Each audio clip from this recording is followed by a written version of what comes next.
That planning grant was there to explore the problem and potential solutions. All right. So let me go back and go through these types of grants so far. There are 6 types of grants. Number 1 is program grants. That's grants that's given to an organization for a specific program. If you look at Salvation Army, for example, Salvation Army is a whole organization, but inside of that organization, they have a homeless shelter or a feeding the hungry program or a boys and girls club. Each of those are different programs. So you have one organization and that organization has multiple programs, okay? When the organization has multiple programs and it only gets money for one program, that's considered a program grant. Then you have general operating grants. General operating grants is money that's given to an organization and it can be used for anything that an organization needs. General operating grants are rare and they will always tell you it's a general operating grant. All right. And they trust you to use it for anything that a program needs, whether the program needs an audit or the program needs rent or the program needs supplies for the after school program. General operating support is money that's given to you for the program as a whole. Then there are capital grants. If you want to build a facility, a house, a program, a physical real estate, you want to build or you want to buy or you want to renovate a building or very large equipment, that's considered a capital grant. And capital grants sometimes have the requirement that you be open for 2 years. Sometimes they require 5 years. Cannon Foundation is one place that has capital grants. Tunnels and Towers has capital grants. Their organization, Coca-Cola does capital grants. Truist does capital grants. These are just some examples of where you can find capital grants. All right. Then you have planning grants. Planning grants are when you are there to explore a problem. All right. You can get a planning grant as a grassroots agency that does not yet have a nonprofit at all, and that organization or that group of people can apply for a planning grant just to explore the problem. Let's say that there's a lot of crime in the neighborhood and you want to come up with an idea to address the crime. So the planning grant will have in it money to pay people to be staff members, money for meetings, food for meetings, fees for incorporation, studies and research. All of that stuff is available inside of a planning grant. All right. Then you have in-kind grants. In-kind grants are grants that are not money, but they're stuff that money would pay for. In-kind grants are not money, but it's stuff that money would pay for. So if you partner with a CPA firm and that CPA firm gives you free financial services and free financial advice, that might be considered an in-kind grant. Just last week, we were awarded a $28,000 grant from an organization called Gadfly, and they're building the online learning portal. They're building it. It normally costs $30,000. They're giving us an in-kind grant for $28,000 so that we don't have to pay for it. All right. So you have program grants. You have program grants. You have general operating grants. You have program grants, general operating grants, planning grants, capital grants. You have in-kind grants. All right. Now, your grants can come from different sources.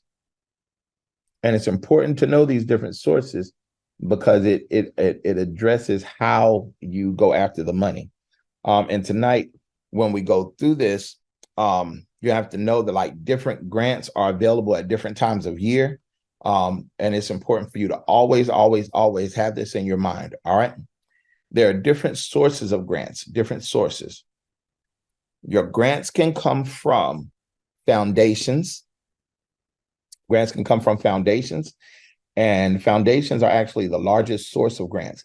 Every community has a community foundation. If you want to know where your community foundation is, then you type in the name of your county, and you type in foundation, community foundation. So if it's Buncombe Community Foundation, Yancey Community Foundation, or type in the name of your city, Dallas Community Foundation, whatever city you're in, or if you're ever interested in foundation grants, and most grants come from foundations, all right? You look up the name of that foundation, and just attach the name of your city or your county to it, and it'll pull up. More than one might pull up. And what you want to do is actually connect with all of them. All right. Connect with every single one of them. All right. Those are foundations. Next, you have corporations. Corporations give out grants. Those are for-profit companies. Companies like Coca-Cola, like Walmart, Neiman Marcus has grants. Haynes has a grants. Hermes has grants. Budweiser, Heineke, all of them have grants. They're grants that come from corporations. If you're getting grants from grocery stores are a source of corporate grants. Retail stores are a type of corporate grants. All right. The corporation is not a nonprofit, but it does charity. It does charitable giving. All right. So you have foundation grants, and then you have corporate grants. All right. And every corporation in your community has grants. You can just look them up and find it. TJ Maxx grants, Big Lots grants, the grocery store food line grants, Piggly Wiggly grants, Winn-Dixie grants, Publix grants, Aldi grants, any grocery store, any furniture store, Haynes have grants, Rooms to Go has grants. Your electric company has grants. All these places have grants available. People just have not searched them yet. All right. And I actually have a training called 100 Grants in 100 Minutes that shows you how to find those specific grants. Let's go on. So you have foundation grants and you have corporate grants. You also have government grants. All right. Y'all, well, before we go to government grants, let's go to individual grants. There are individuals that give out grants. One lady, she contacted me, and she had a program called the Let's Choose Love Foundation. They gave out grants of $1,000. All right. And I think about 48 of our people received grants from them. And now they have officially become a 501c3. They are a charitable organization, and they receive money from other people in order to give it to people all around the country. It's called the Let's Choose Love Foundation, and they give out grants. All right. The next, in addition to individual grants and corporate grants and foundation grants, there are government grants. All right. So you have government grants. Government grants are grants that come from governments. This can be your city government, your county government, your state government, or your federal government. And when you're writing grants, you have to know that you're writing to them for different reasons. Now, I'm going over this basic stuff so that you really do not have to hire a grant writer if you can learn, number one, where the money is, and then number two, how to respond when they ask you questions. All right. You have to know where it is. And then, because if you don't know where it is, you just don't know. But then you want to know how to respond. And even if you have the same information, you have to package your answer different ways. And I'm going to tell you how to do that. With government grants, if you are going after a city grant, and then you're going after a county grant, you're going after a state grant, and you're going after a federal grant, you might be going after all those grants for the same reason, but you have to write them in dramatically different ways. All right. Number one, when you go after a federal grant, you're going to write it based on evidence-based practice and information. Federal government grants, they require information. They want to see that something is trackable, that is traceable. When you're writing a federal grant, these are very long. Sometimes they're very arduous and tenuous. They're difficult to write for some people. I like federal grants because they tell you exactly what the criteria is, and they tell you how the criteria is graded and how it can be evaluated. All right. Federal grants care about paperwork. They care about evidence-based practice. They want to know that something can be measured, can be repeated, can be replicated, and they're oftentimes going to use your information to impact legislation and laws. All right. The next, you have state grants. State grants are available to people that are in that state. And so this becomes one reason why, if you create a nonprofit in one state, you might want to add alien registration or foreign entity registration so that you'll be recognized in more than one state and you can have access to funds in more than one state. All right. But state grants, they are super concerned about partnership and tax savings, partnerships and tax savings. And if you really want to get a leg in or an edge up or a head start on state grants, then you want to be in touch with your state representatives and your senators. It's easy to be in touch with them by just emailing them. And if you want to, if you want to know the things that are important to them, look at their legislation simply by typing in their name, and you go to their website and look at the bills that they pass and the things that are important to them. These are the things that they are voting on, and they are likely to fund those things, tell you about funding that's available for those things, and refer you to funding sources for those things. All right.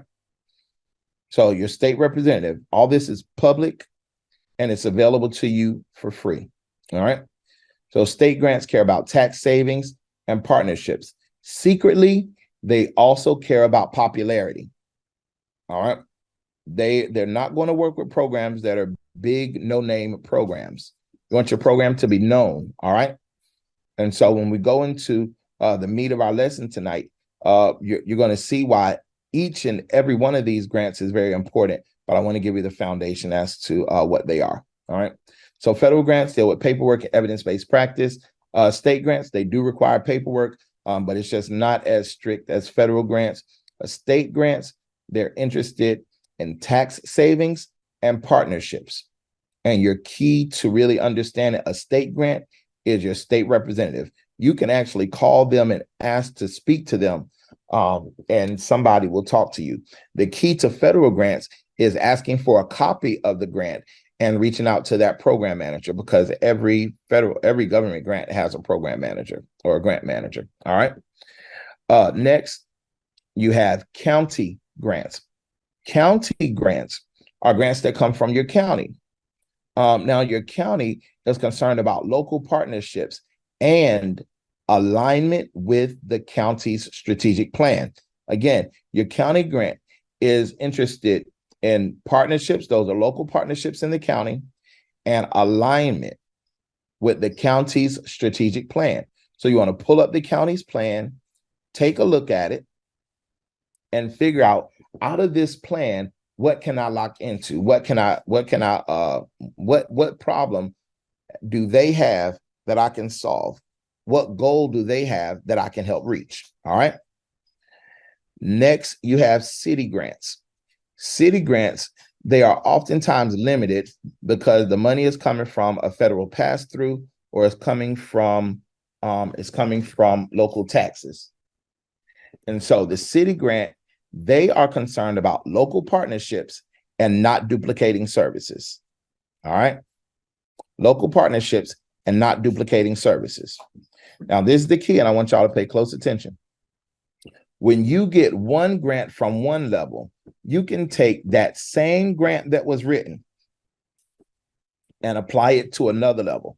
You can be awarded a grant from your city and take that exact same document, and submit it for the county. You just have to tweak it. You can take that exact same grant and tweak it for the state, and then you can take that same document and use that as a basis upon which you build your federal grant. This is called grant congruence, how the grants come together for a single program. Now, grants are like potato chips. You never need just one. All right. So if you ever do hire a grant writer, you're not hiring them just to write one grant for you. You're hiring them because you need that whatever they write, you can use it over and over and over again. The normal rate that you would pay a grant writer is $150 per hour. The average grant takes 20 hours to write. Federal grants take about 40 hours to write. All right. So you can judge and evaluate how much you need to plan to prepare to pay a grant writer. And when you pay a grant writer, based on the ethics of the Association of Fundraising Professionals, you're not paying them after the grant, and you're not paying them out of the grant. You're paying them beforehand. All right. And you're paying them because this grant is, in essence, a type of research paper that you can use over and over and over again. The program that I founded, Black Wall Street, I'm the founder of Black Wall Street. There was a grant that was written in December of 2020, well, November of 2020, awarded in December of 2020, and it has been used year after year after year, just repurposed it. Up until last week, it was awarded $10,000. And then I had a phone call today, and the phone call, we were awarded another $10,000 grant by phone call. So they sent the follow-up email, so we have it in writing, but it's the same document. So whenever you pay a grant writer, you're not paying them for one little thing. You're actually paying them for something that you can use over and over and over again. I don't want y'all to be hoodwinked. And I know there are people online that are selling you lists of grants, and they're telling you pay us and we'll write the grant for you. And that's perfectly fine if you choose to pay somebody. Perfectly fine if you want to pay somebody. But just know that you're paying them up front. And when you pay them, the thing that they're writing, you should be able to use it over and over and over again. All right. Like a plate that you can eat from over and over again. Okay. So let me review that. Federal grants are interested in paperwork. That's a federal grant, paperwork, and evidence-based practice. State grants, partnerships, and tax savings, and of course, notoriety. County grants, alignment with the county's strategic plan. All right. City grants, of course, they should be aligned with the city's strategic plan. And they are concerned about not duplicating services. All right. Not duplicating services. So you want to actually say in your grant application, to avoid the duplication of services, we are partnering with such and such, blah, blah, blah. In your county applications, you want to say this adds to a tax savings of such and such, and is alignment with the county strategic plan, goal numbers A1 or B3 or whatever it is. For the state, you want to say this is in line with the state's priority according to bill such and such, and you want to contact your representative. For the federal grant, you want to say this is the evidence-based practice. This is how we track things. This is how we record things, and this is how we report things. All right. Now, all of that was just the introduction. Are y'all all right? Let's look at how you can have grants year-round grants. Everybody type year-round grants, year-round grants, year-round grants. Grants year-round. I'm talking about grants January, February, March, April, May, June, July, August, September, October, November, and December. Year-round grants. Grants nonstop. Back-to-back grants. Bumper crop grants. All right. Now, what you want to do, you want to look at the whole year, and the farther ahead you can plan, you can actually set yourself up to write one grant and prepare it for the whole year. And I'm going to show you how. All right. So in the real grant year, as a matter of fact, you'll hear in the nonprofit world, you'll hear them talk about grant season. When they say grant season, they're really talking about the springtime when foundations are mostly making their grants available. But I'm not going to start in the springtime. All right. We're not going to start in the springtime because there's something that you can do to prepare right now to get yourself ready. The best time to get ready is to get ready in September or October. If you don't in September, you definitely need to be ready in October. In October, The banks are reaching the end of their fiscal year, and they are issuing their last available grants. But you're not only going after the bank grants, you're really building your website and your social media presence for your community work, because you're getting ready for Giving Tuesday. Giving Tuesday is the Tuesday after Thanksgiving. All right. Giving Tuesday is the Tuesday after Thanksgiving. That's the time when everybody all around the world, especially in the United States, are pushing give to nonprofits, give to nonprofits, give to nonprofits. That money that comes in through Giving Tuesday is considered unrestricted funds. You can use that for anything. That's general operate. No, it's not a grant, but it's general operating. All right. Because it's unrestricted. It's not specific to a program. It's a donation. So you want to make sure that for Giving Tuesday that you're using the months of October and November to fill your social media and your website with stories and pictures that describe the change in condition, talk about what problem you're solving. Every day, there should be something on your website. And if you plan it ahead of time, you can actually stack your testimonials and stack your stories so that you can post something every day. And there are also programs you can use that you just stack it up and it will automatically post it for you one each day. All right. You can also post fun facts or little known stories or tips and tricks that relate to your program. If you have a youth after school program, what you want to do is post stories about it. You might not be able to use the youth's actual name if it's not already published somewhere, but you can give them a pseudonym or a fake name and put it in quotations. You can also post little known facts. You can post statistics and data, things that come from your statement of need, just one per thing. All right. Yes. Is this on your web? Is this what you want to put on your website? Yes. Now there's a separate training on the nonprofit website, but these are definitely things you want to put on your website: the pictures, the testimonials, the changing condition. All right. Because when people give for Giving Tuesday, there are two groups of people mainly that give on Giving Tuesday. People that will follow you on social media and look at your website, they will give to you. But there are also serious, deep pocket donors that are going to look at your GuideStar profile. So you want to go to GuideStar and register there, and give GuideStar all the information you can about your nonprofit, so that when those deep pocket givers are looking for somebody to give to that's in line with their giving priorities, they will see your program and be ready to give to you. All right. That's unrestricted funds, and it all adds up. All right. On your nonprofit website, make sure that you have a donate button that is above the fold on the first, like up at the top. A person should not have to scroll down to get to your donate button. It should be at the top.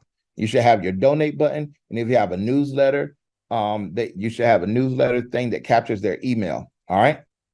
Also, on your nonprofit website, you want to include your 501c3 determination letter, a link to that, a link to your 990.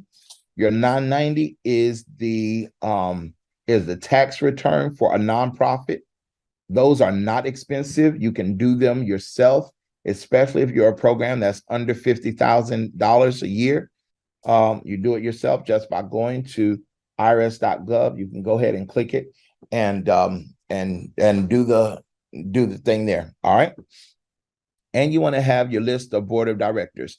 I remember there was one time that somebody was awarding me a grant. It was like $10,000 or $15,000. I didn't know who it was. It was from a foundation, and that foundation said a donor contacted us and wants to give to you, but we do not see your board list on the website. And so I had to update the website to make sure that included the board list. All right. So these things need to be on your website. And if you want, you can also put a link to your approved budget. Now, it's important for you to know that as a nonprofit, all of your information as a nonprofit is public. All right, is public. And there is a way for your nonprofit to work with your for-profit. Your for-profit is not public, but your nonprofit is public. All the information is public. All right. And with GuideStar, when you register with GuideStar, what they're evaluating you on is your level of transparency, how much information you have actually given them. All right. And even if you have zeros, you just fill in the number 0, but do not leave any spaces blank. The more information you give it, the higher you go, from bronze to silver to gold to platinum, etc. All right. So we're at Giving Tuesday.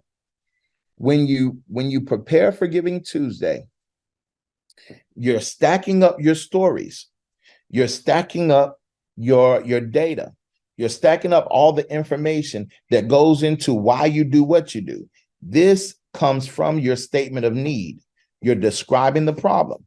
When you're in the nonprofit world seeking grant funding, you do not get popular because you have the best solution. You get popular and you're known because you have a deep understanding of the problem. All right. And this is where a lot of people mess up. They think that they need to have the most amazing program. You do not need the most amazing program. What you need is a deep understanding, the most amazing understanding of the problem. How do you demonstrate your understanding of the problem? You demonstrate the understanding by saying, we have talked to local residents. We have listened to people that have lived experience.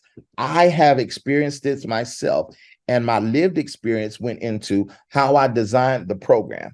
The evidence says such and such. Local research says such and such. The city's disparity report says such and such. The county's plan identifies such and such. You describe your understanding of the problem. I'll give you an example. I founded Black Wall Street in 2020. Black Wall Street was not incorporated until 2021. When it was incorporated, it did not have a history as an incorporated body, but it did have a history of a grassroots organization and a history based upon the city's economic disparity report. There was a report that said that most Black businesses, that less than 0.5% of all contracts went to Black businesses. The city identified this as a problem, created a business inclusion office, and they created goals. And I said, we are willing to address those situations. All right. We are willing to address that problem. When we addressed that problem, then the city gave me a building. The city gave us funding, and the city gave us partners. Actually, I'll show it to you all. I'll be thinking people get tired of seeing this, but I'm going to show it to you so that you can have an example, all right, of what I mean. All right, this is a community foundation. I was working with somebody for their community. All right. So we're talking about year-round grants, all right? So this is where the city gave us this building. If anybody wants this link, you can find it as public information. But even more importantly, if you want to see the proposal and the exact proposal that I wrote, here it is. It's all public information, and you'll see they gave us this building. When they gave us the building, the meat of the proposal was not within my solution, but it was on page number 5, where I described the problem. The city's objective is to increase awareness. Black Wall Street will serve as a terminal that collects this information. The city's objective is to increase utilization and contracting. What we'll do, connect these businesses to the information. Everything the city said its objectives is, that's what I said I'll do. And this is the secret to you all winning grants. I want y'all to get this. Identify what the city's problem is or the county's problem and say, I am going to solve this problem by XYZ. It is not reinventing the wheel. It is not saying all type of stuff. It's actually a very choreographed thing. All right. Once you identify the problem, then you say, I'm going to solve this problem by XYZ. But you want to see yourself having a direct connection to a problem. All right. When you're getting ready for Giving Tuesday, that is your time to discuss your understanding of the problem. The data says, the statistics say, you can Google them. You can get them from census data, from census.gov. You can get them from local testimonials of people describing the problem and the hard things that they're dealing with. Okay. The next thing that you can do to get ready for Giving Tuesday is have pictures and videos and just sprinkle it with some of your solution. So for the 8 weeks leading up to November, the last, or the Tuesday after Thanksgiving, it's always the Tuesday after Thanksgiving. The 8 weeks leading up to that, you should have an 8-week social media plan. All right. If you're already within that 8 weeks, it's never too late to start. After Giving Tuesday, I hope y'all still with me. Y'all take some more, say year-round grants, year-round grants. We only went to one. We've only gone to one so far. And after we do year-round grants, then I want to tell y'all some more. And we just got to one. Lord. All right. So after November, then you have the month of December. December is considered end of year giving. And during that time, we call it annual giving, or the time for major gifts. Major gifts are donations that are $5,000 or more. All right. That's when an individual, John, Bob, Sue, or Krishan, says, I'm going to give you $5,000 or more dollars. Now, people do this out of their estates. There are some families of privilege that have a family trust or a family foundation, and each year they look at their tax responsibilities. Or if they have a private foundation, private foundations are required to give 5% back to the community.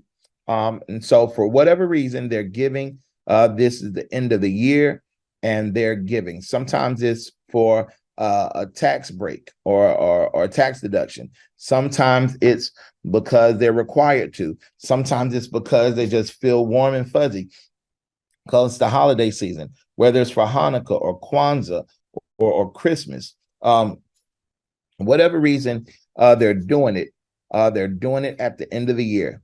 This is the time that you'll see people give and you'll see people pledge for the next year. All right. Lots of tax professionals are connecting with people, and what you would want to do in the meantime, in the fall, is connect with those finance professionals, the people that do financial planning, the people that do estate planning, the lawyers.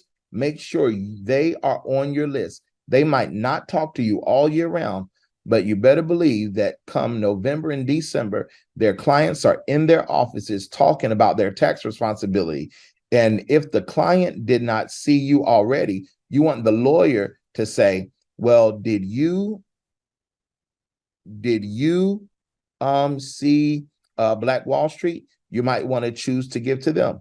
Our CPA decided to give us their whole pro bono budget for the year. It was part of their budget. They didn't give any more than they had planned to give, but they directed all of their giving to us. All right. That's major gifts. Somebody type major gifts. When you look at end of year giving, you're thinking major gifts. And you want to have an apparatus that is ready to receive major gifts. For major gifts, people will probably not put it on a credit card. So you want to have a bank account ready that you can give a routing number and an account number. All right. So that people can wire into it. You want to have cards that people can use to pledge. Maybe they're not walking around with the money, but they can pledge to give to you for the whole upcoming year, and to do that month by month. All right. So once you get past December, you're at January. That's when people are making their plans for the year. Lots of corporations will not have extra money that they have actually finished their holiday season sales, and January can be a low time for retail. And for lots of people that give, January could be a low month for them. But January is a great time to become part of somebody's New Year's resolution. All right. New Year's resolution. That is definitely a time for you to talk to them about how they can partner with you for the year. So let's say you have a workforce development program. You might want, and y'all work on training people in construction industry. You might want to have on a graphic a person with a construction uniform and say, one hat costs $25, one full uniform costs $300. The boots cost $100, and you can support one person for $500, and then let people pledge to give throughout the year based on that. That's just one idea. All right. So you want to take the things that you need and describe them in pieces. What you're going after here is unrestricted funds and money that you do not have to write for or compete for. It is all based on what people see about you, know about you, and heard about you. What they see about you, know about you, and heard about you. So you have to be seen, you have to be known, and you have to be heard. Only way to do that is to activate your social media in October with Giving Tuesday in mind, which kicks over to December, which is major gifts and annual giving, which then kicks over into January, which is when you plan throughout the year. Planned gifts is different than planned throughout the year. When you hear somebody say planned giving, that means that there is part of their estate, like funeral. Like when people say planned gifts, they're talking about when Johnny dies, he has left $1,000 to the local nonprofit. That's what they mean by planned gifts. All right. February, you want to be ready for February, because in February, the banks are going to open their Community Reinvestment Act funds. So every bank in the United States is required, according to the CRA, the Community Reinvestment Act, they are required to give money back to the community. All right. And when they give money back to the community, they can choose how to do it. They choose how to do it. But when they give back, they're doing it in order to comply with a law. And when they're doing that, they decide how they want to give it. But most of them are going to open their portals in February. Wells Fargo, Truist, Bank of America, US Bank, PNC Bank, every bank. And banks are different than credit unions. Credit unions are not required to give it back. Credit unions are nonprofits, and a credit union will often give you sponsorship. They're not going to give you a grant. They'll often give sponsorships with unrestricted funds, which are unrestricted funds. But banks are going to open their cycles in February. Now, listen, y'all, if you are not ready, it's going to be like a tidal wave. It's going to be grants over here, grants over there, grants over there. And you're not going to be able to keep up, because those portals are only open for limited periods of time. And the early bird gets the worm. So you want to start now so that you're ready for what's going to happen in February.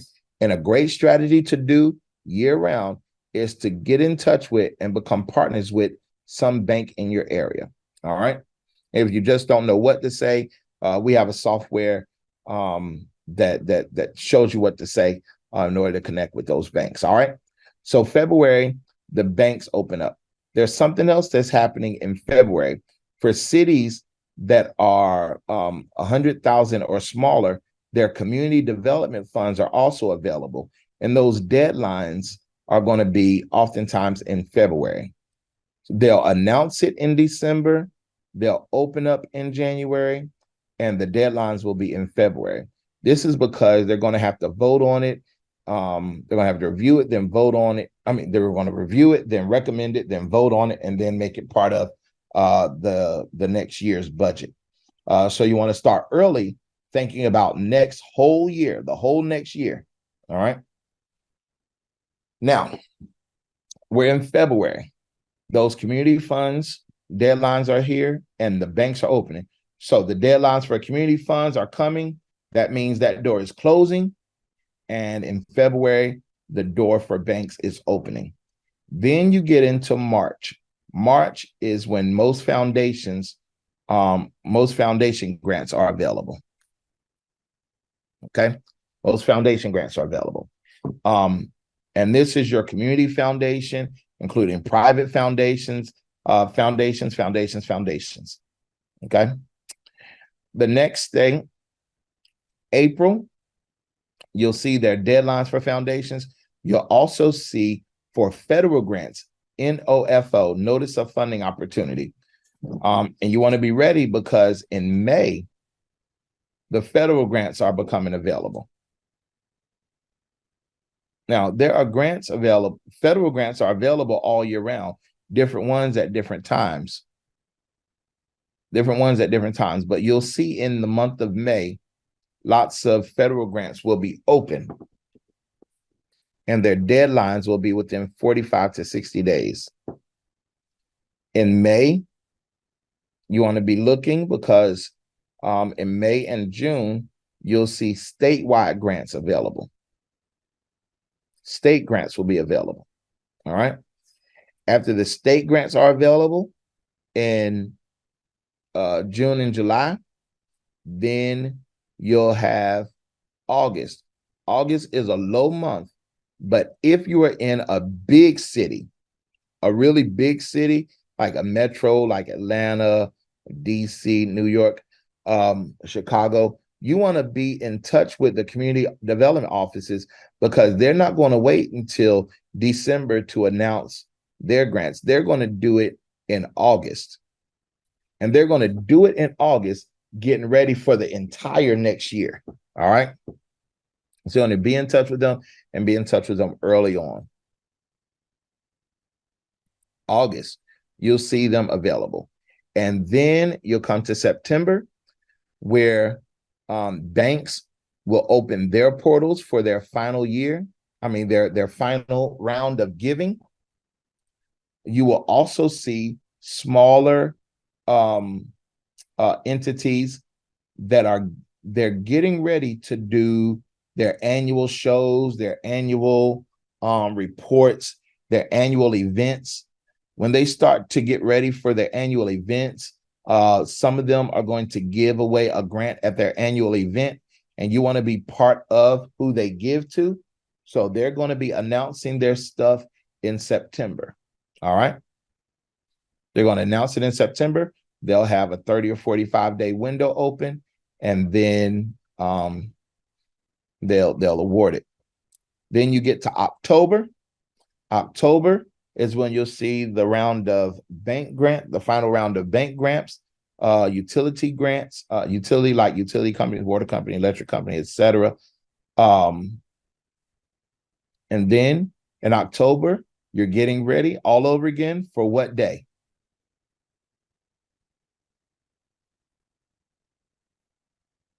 Or somebody, well, everybody's on mute, so somebody type. Giving Tuesday, that's right. So let me go through it again for everybody, and especially for the person in the back. You want to start in October, getting ready for Giving Tuesday. Giving Tuesday is the Tuesday after Thanksgiving. It happens every year. So you want to be getting ready for Giving Tuesday by charging up your social media and your websites. After Giving Tuesday, which happens in November, then you want to be ready for your annual grants that happen in December, which is major giving. Then in January, you want to be ready for people to plan their monthly pledges and donations to you. In February, you want to be ready for bank grants because they're opening their cycles. In March, you want to be ready for foundation grants. In April, you want to be ready for federal grants that are coming both in April and in May. Even though federal grants are available all year round, lots of them are made available.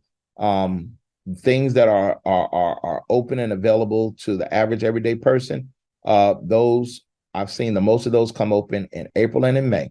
Then in June, you'll be looking for your state grants. You'll be looking for your state grants.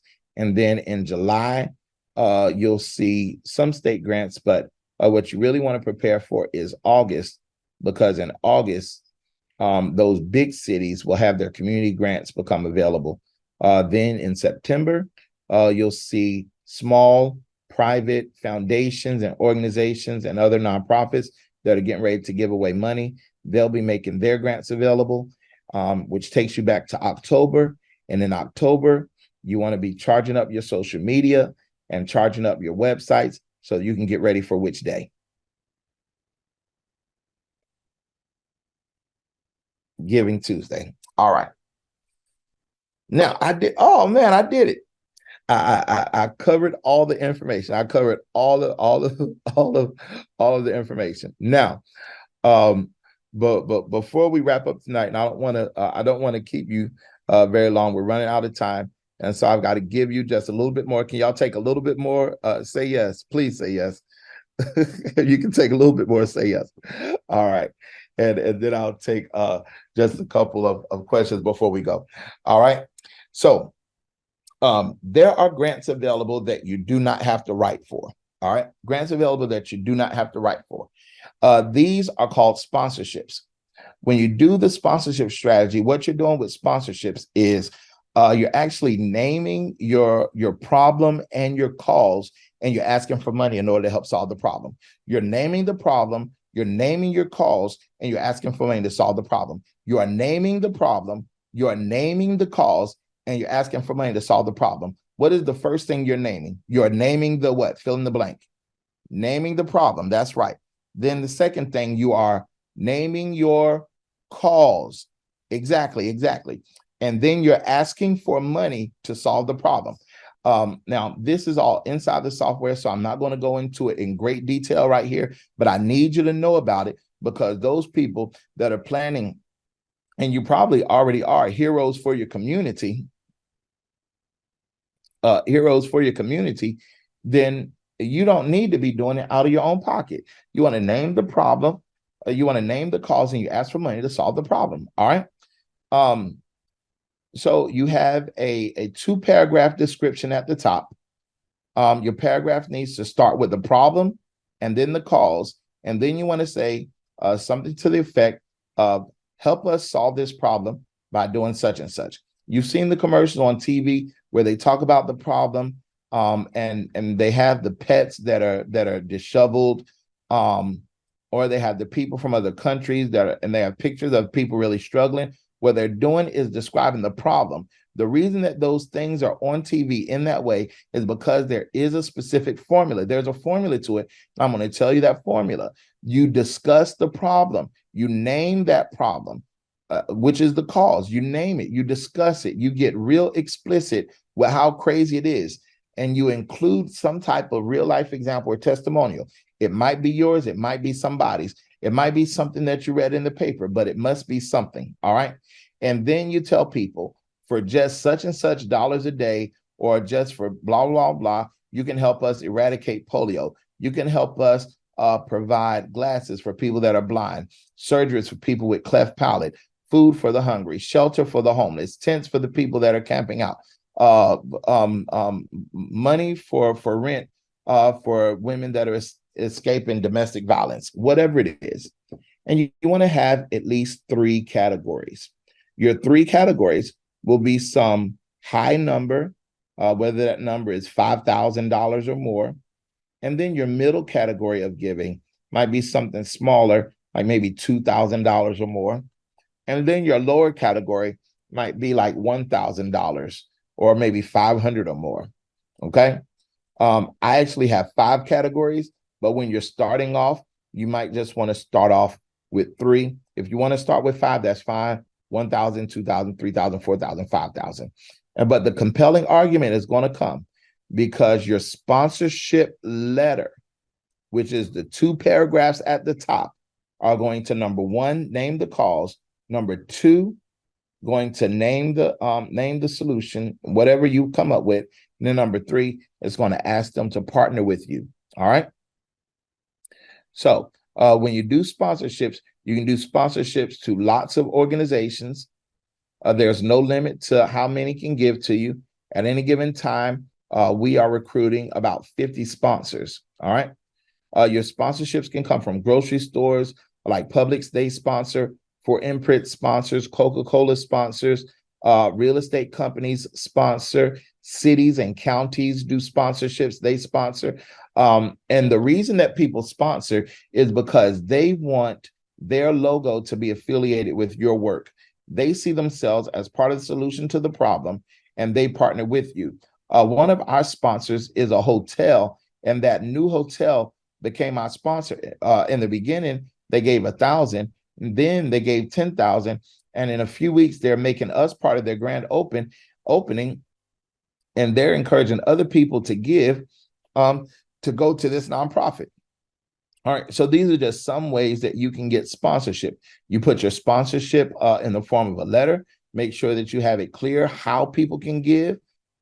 Make sure that your event is something that solves a community problem. And after that, then you want to then you want to send it out to as many people as possible. When you send it out to as many people as possible, then you want to be ready to respond to all of those people. All right. When you look at grants, there is at least $144 billion in grant money available all year round. It has nothing to do with your credit, has nothing to do with your background, has nothing to do where you live, right side of the track, wrong side of the track, white, black, ethnicity, otherwise, none of it matters. In fact, the things that have historically worked against you, you can use that in grants to work for you. Now, we don't have very much more time. We're about to wrap up for tonight. And I hope that you've gotten the information I've shared. And somebody asked if I'll have this recording available. Yes, this recording will be available. Will be available for you. Somebody else asked, let me see what question. Can you bless us with more work with our for-profit? Oh, okay, yeah. For-profit grants. I think that's the question. Nainwa, can you bring your voice on and ask me that question? Because I might not be reading it right. Are you asking about for-profit grants?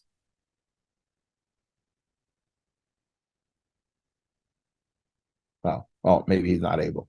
All right. So for-profit grants. Let me tell you about for-profit grants. All right. There are grants available for for-profit companies. There are more grants available for for-profits than for nonprofits. I mean, there are more grants available for nonprofits than there are for for-profits.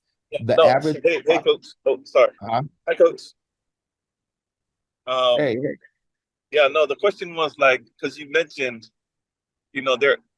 there's for-profits that can work with, like, if we run a for-profit and we also run a nonprofit as a director or something like that, is there a way?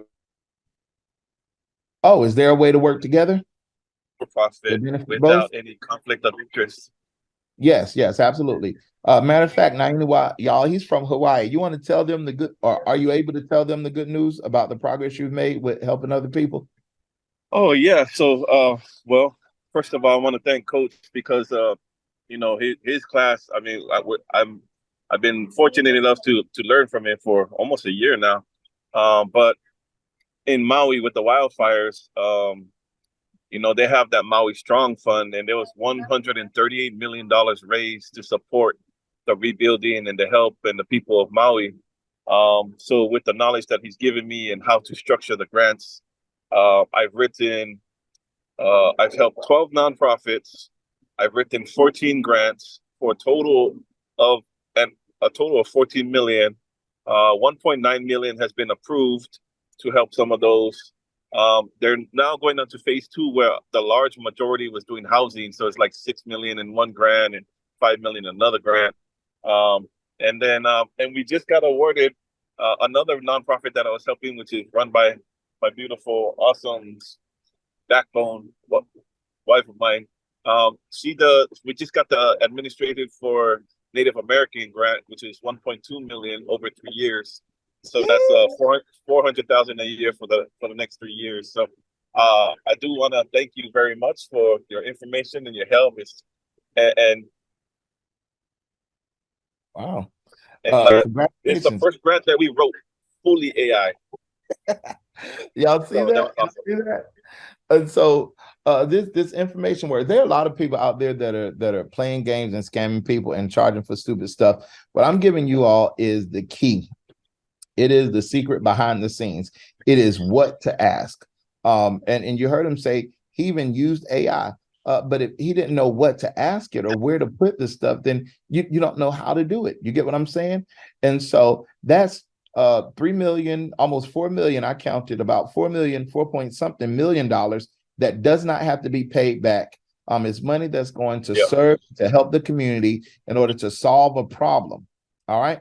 The solution that they have, it might work, it might not work, but they have a clear understanding of the problem, clear enough that somebody's going to give them millions of dollars. People are giving millions of dollars for them to help solve that community problem.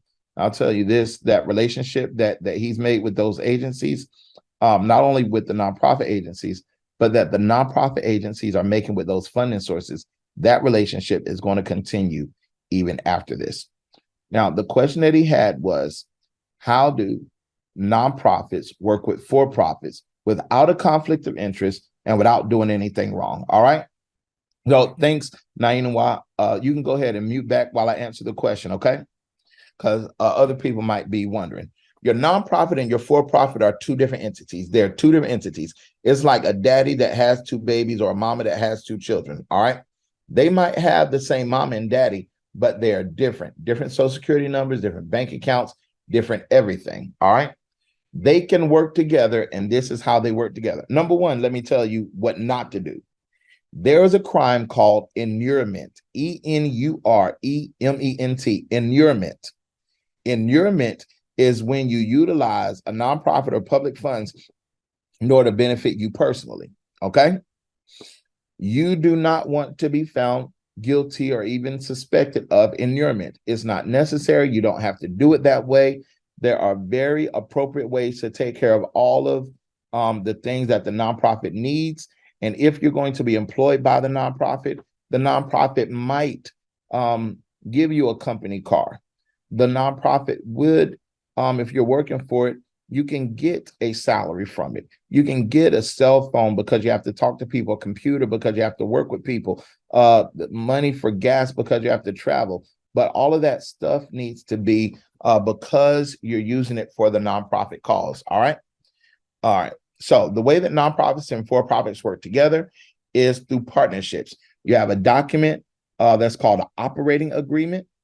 And that's if those two entities are working closely together over a long period of time, then that's an operating agreement.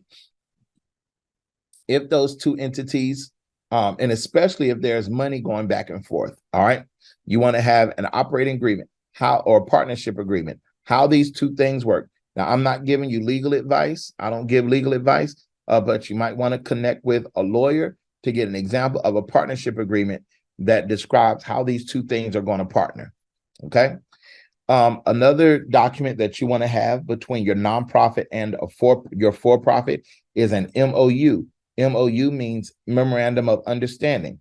The Memorandum of Understanding is a document that describes what we're going to do for each other. And this is how you construct the Memorandum of Understanding. We have this all in the software, but if anybody just doesn't know, doesn't have the software, this is how you construct a Memorandum of Understanding. You say at the top of the page, this organization has a mission of such and such and such.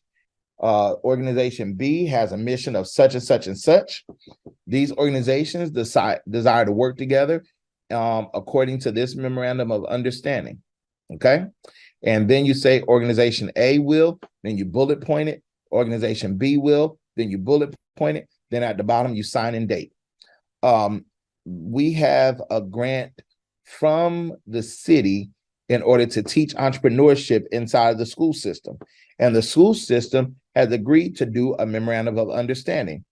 That is, that's going to say the school system such and such, our organization such and such, the school system bullet point, our organization bullet point, and then we sign at the bottom. All right. Now, this is the difference between the partnership or operating agreement and the memorandum of understanding. One is a legal document, one is not. The partnership agreement, the operating agreement, that is a legal document. The memorandum of understanding is not a legal document. It's not binding. It can change just because people feel like it. All right. Now, let's say that you have a hair salon and you decide to open a nonprofit that is a counseling agency, a peer support. And let's say you use the same address. It's perfectly fine to use the same address. And the nonprofit can rent. Now, this is not financial advice. This is just what I've seen and experienced, okay, in all of my years.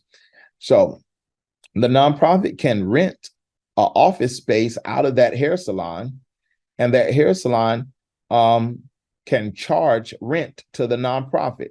It might charge $1 a year, or if the nonprofit is taking up 20 or 30% of the space, or if the nonprofit grows and takes up half of the space or half of the time or use up half of the light bill, then the nonprofit can pay half, etc. And this will be governed by that agreement or by the MOU. The money does not change hands. The money is done by check and invoice and goes into the bank. Invoices and checks are your friend because they are trackable and traceable. All right. You don't want to deal in cash in a nonprofit. As much as possible, you want to have invoices and checks. And on the memo line, you write what it's for. So the nonprofit is about to pay its rent, and you say July rent, and the check is written, and you sign it and deposit into the nonprofit account, and you have a lease with it. Even if the lease is only $1, you have a lease. All right. If you have a for-profit company and you write books, and the nonprofit wants to purchase your books, you have a purchase order or invoice. You email it from one email to the other, and then that nonprofit writes a check for that expense. All right. If your nonprofit is just starting out, and then the nonprofit in the beginning has no money, then the nonprofit grows to have some money, and it decides to hire you, you do not want to just write checks to yourself. That's going to be flagged later on by auditors. What you want to do is actually look at that nonprofit and decide whether you want to come on as a contractor or come on as an employee. At that point, you do paperwork, because paperwork is your friend. You do the paperwork to hire the person. If it's you, that's fine. You will come off of the volunteer board, and you will come into a paid staff position. All right. This is how your nonprofit and your for-profit works together. Okay. Now we are out of time for tonight. But thank you all so much for coming and being here. I hope that you learned something the time that we have. Y'all want to I guess we'll have to come back another time just to teach y'all some more, but we're out of time for tonight. And I hope you learned something. I hope you did. Yes, the executive director is a paid position. Executive director is a paid position. All right. Well, y'all have a good night. We'll be in touch. Actually, what I'm gonna do, I'm gonna put a checklist together of everything that we discussed. All right. Will that help y'all? Kind of track it. We'll put together a checklist. Just you can go through it. Okay. And the way that you do the year-round grant, so year-round grants, grants year-round, all year, year-round. You take the stories that you talked about in October and November for Giving Tuesday, and then you use those to tell a single story for your major gifts at the end of the year. Then you use those same stories and you pepper them throughout the year. You take one or two of those and you use them for your January.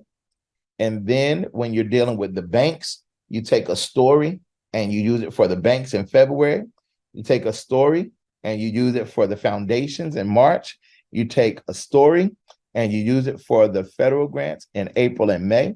You take a story and you use it for the grants in June. You take a story and you use it for the large cities in August. You take a story and you use it for the opening of bank grants in September. And you use those same stories. All you end up needing is really 12 of them, and you'll just use one per month based on the grant that you're writing. Do you see how it comes together? All right. Well, I love y'all. Y'all take care. Y'all have a great night. And I'll post something, let you all know when it's ready, and you can get the what do you call the thing? You get the checklist. You get the checklist. All right. All right. Y'all take care. Bye-bye.